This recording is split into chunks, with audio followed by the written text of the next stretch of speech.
So we've been talking about balanced graphs. Balanced graphs are graphs where all edges are either positive or negative, and every triangle is balanced. And we were wondering about what kind of global structure this local property implies. So let's review what balanced triangles mean. So there are two kinds of balanced triangles, either a small group of friends or ABC here, or two of ABC ganging up against the third. On the picture, A and C are ganging up against B. Unbalanced, in contrast, is either a pair of people, A and B here, who are enemies but have a shared friend C, which causes group tension and often resolves itself one way or another, either AB becoming friends or C choosing sides and going with A or B, or a triple of people, A, B, and C, who are all enemies, which gives the opportunity of two of the triple lining up against the third one. So a question we're asking that is thinking about large graphs where every triangle is balanced and wonder what kind of structure this implies. And we claim that the two kinds of structure we have seen so far is all there is. A large graph where every triangle is balanced either consists of a giant group of friends or is a polarized group with two groups are negative against each other but friends within the group. So let's try to prove this. How would we go about proving it? So one option is all relations are positive, and indeed this is easy. If all relations are positive, we're facing a large group of friends and we're all set. If not all relations are positive, let's pick a person, let's say A, and the group divides into A's friends and A's enemies. So I indicated this with A's friends with black edges and A's enemies with red edges. So remember, what we want to prove is the group divides into two groups that are friends within the group but enemies across the groups.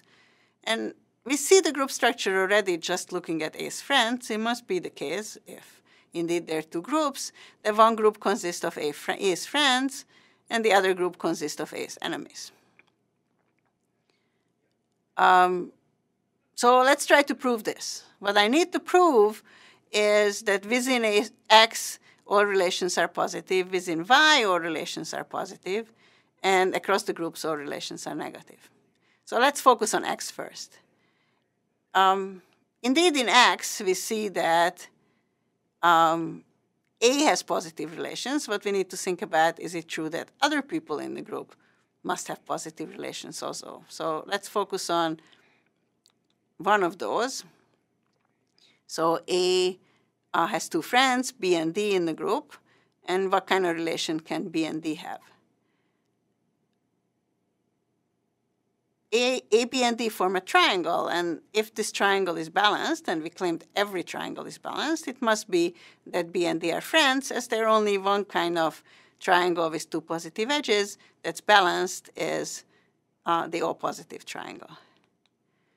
So now let's focus within Y. Within Y, so this would mean that A has two enemies, say E and F, and we're wondering what kind of relation E and F can have. And again, we see a triangle, A, E, and F, and we have to wonder about what kind of triangle this is. But there is only one balanced triangle with two negative edges, and that's the triangle in which A and E are friends. So again, it implies that within Y, the relations must be positive if all triangles are balanced. The final piece we have to do is wonder about all the edges between X and Y. And again, A has negative relations to every node in Y, but do A's friends necessarily also have negative relations? So again, we think about one of A's friends, let's say D, and one of A's enemies, let's say E, and we have to wonder about what's the relation between D and E. But as we have seen in the previous two cases, there's a triangle here, AD and E, a balanced triangle with a negative and positive edge. There's only one kind of balanced triangle like that, and indeed the third edge must also be negative. So what we have seen so far is that indeed if every triangle is balanced, then either we're facing a large group of friends or we facing an antagonized group with, or polarized group, with one group of friends being pitted against another group of friends. What's interesting here is that there is a local property of three people's relations, how the triangles look like, and we claim the triangles are balanced, and it turns out it implies a global property in which the whole large network either looks like all friends or two groups being anonymous, being negative on each other.